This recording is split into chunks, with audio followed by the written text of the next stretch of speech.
Mimi Noah Edson Mwakisu naapa kwa dhati kwamba nitaitumikia halmashauri ya jiji la Mbeya kwa wadhifa wangu wa diwani, na kwamba nitahifadhi, nitailinda na kuitetea Katiba ya Jamhuri ya Muungano wa Tanzania, sheria za Tanzania, maadili ya madiwani na kanuni za kudumu za halmashauri kama vilivyowekwa kwa mujibu wa sheria, na kwamba nitaitumikia halmashauri ya jiji la Mbeya kwa uaminifu na kwa uwezo na moyo wangu wote. Mwenyezi Mungu nisaidie.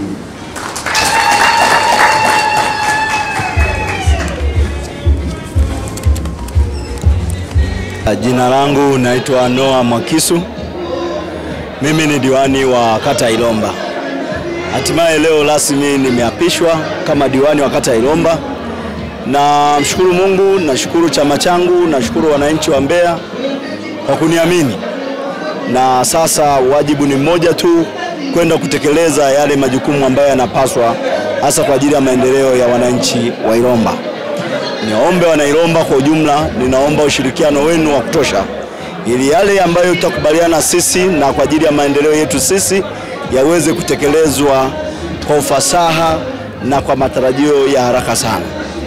Aidha, tuendelee kuiombea serikali yetu ya Jamhuri ya Muungano wa Tanzania, tuendelee kuombea uongozi mzima wa nchi, rais wetu na baraza lake, ili liweze kwenda kutekeleza majukumu ambayo tumeahidi kwa wananchi, na mkataba ambao tumenadi kwa wananchi tunaweza tukatekeleze na wananchi waweze kunufaika na serikali yao.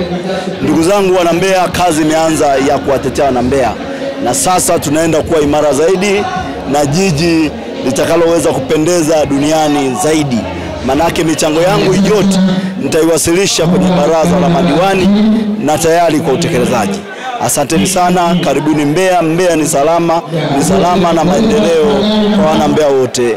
Ndugu wananchi wa kata yangu ya Ilomba, sasa tunaingia kazini rasmi. Ninaomba tushirikiane kwa umoja wetu kwa pamoja ili tuweze kusukuma maendeleo ya Ilomba. Ilomba ni kata ambayo inakuwa kwa spidi na ina uchumi wa kutosha. Ni wajibu wetu sasa sisi kama viongozi kutoa mwelekeo na kushirikiana na wananchi ili tuweze kuwa na Ilomba tunaitaka, Ilomba yenye maendeleo, Ilomba yenye kupendeza. Kwa maana hiyo, tunaomba ushirikiano kwa pamoja.